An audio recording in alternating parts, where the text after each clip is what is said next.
Kakagulo mga tao dahil sa baha.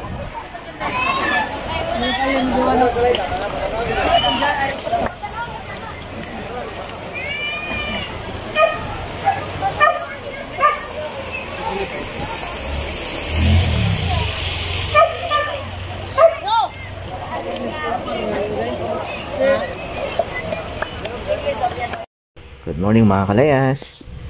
Second day ulit, magbibisit tayo ng mga barangay sa municipality. Baha kahapon, di tayo makalusot. Try natin ngayon kasi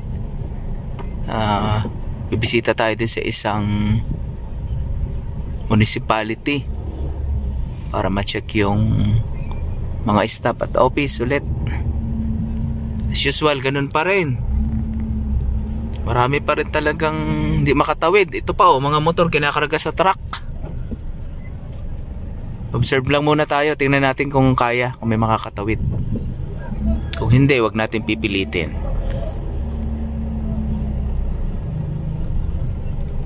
Pero tatry natin kasi importante na makita natin sa actual situation.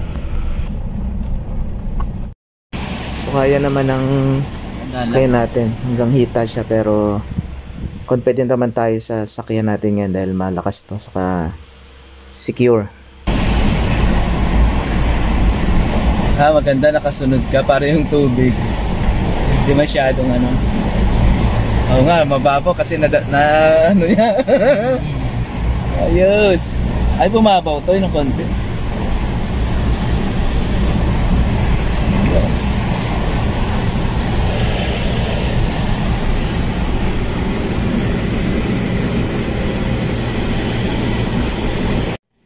Pero ito yung unang stage lang, yung pangalawang stage kaliwa lang. Tayo, kaliwa. Hindi talaga kaya dahil kaliwa. Hanggang liig o tao na daw yung ano. So hanggang dito lang tayo mga kalayas. So hindi natin pwedeng pilitin sa sakyan.